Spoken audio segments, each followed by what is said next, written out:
I thought that the biggest pain a mother could have was giving birth. But the hardest pain anybody could have is to lose a child. The Melendez-Hernandez family is trying to come to grips with a grim reality. These flowers and posters are a kind yet constant reminder that Carlos Montes de Oca is no longer with them. The Westfield High School junior was killed in a car accident Saturday. That night, his mother Jessica called to remind him of his curfew, but he never answered. The fact that I didn't have one time to kiss him goodbye, to see him one last time, that was hard for me. The family is receiving a massive outpouring of support as they struggle to cope with their loss. They say Carlos touched many lives, especially through his music. The 16-year-old known as Shorty was a drummer in a band that had already landed a record deal with a Christian label. In every talent and gift that he has, he wanted to honor and glorify God. Carlos' dreams of becoming a professional musician faded on that tragic night. But for those who knew him, his memory will live on. Veronica Cintron, 22 News.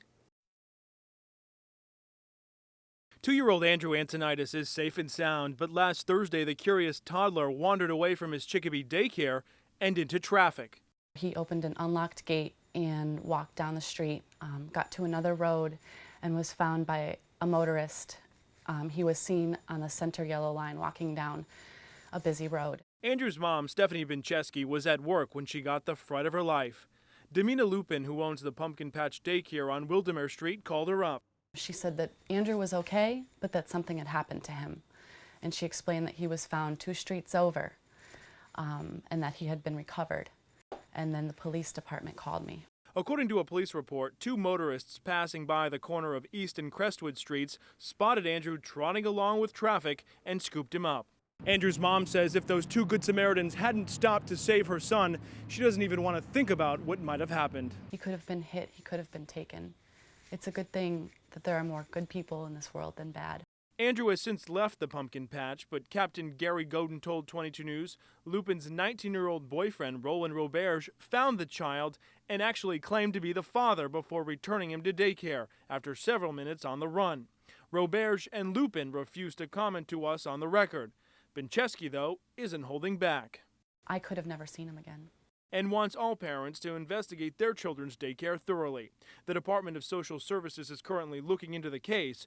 If negligence is found, Lupin could have her license revoked. In Chicopee, I'm Anthony DiLorenzo, 22 News.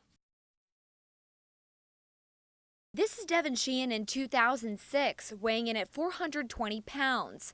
This is him today, down to 180 pounds. He never went under the knife. He says it was all about portion control. A little bit faster, Devin. There you go. And exercise. I decided in September of 2006 that it was time for a change. I'm the type of person that needs control in my life, and I had lost control. I went into a local Weight Watchers and I stepped on the scale and I weighed 427 pounds. And was it a shock to me? A little bit, but I also knew that my weight was that high. When Devin started the weight loss process, his waist was 60 inches. That's 5 feet. Now it's 34 inches. But it's not just about a smaller pant size, but a healthier lifestyle. First, we started off with a lot of like dynamic movements and exercises that, brought into account a lot of different body parts and stuff like that, and really kind of got the heart rate up. And now we're actually starting to focus on a lot of strength training and kind of getting Devin, he lost all that weight, but now we actually try to get him back some good weight. When Devin looks at these old photos, he doesn't think, how was I ever that big? It's his new figure that he still isn't used to. More of what it is to look at myself in the mirror and think, I can't believe I've gotten this small, because I've always been the big kid in school. And now he's an inspiration. And 9, go 1 more. For others at the gym. Good. We have 2 boys, Luke and Jason.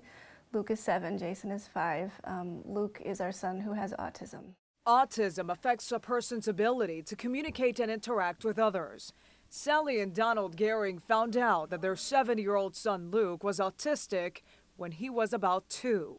When Luke started to lose all his words, he had about 3 dozen words, but all of a sudden they just all went away.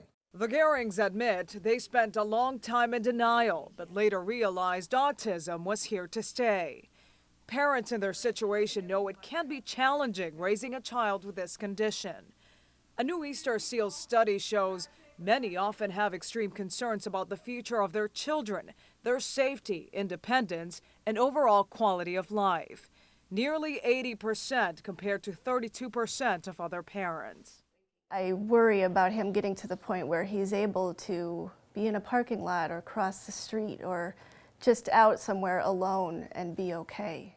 Gehring says the key to better managing these fears is support from family, friends, and other parents who have children with autism.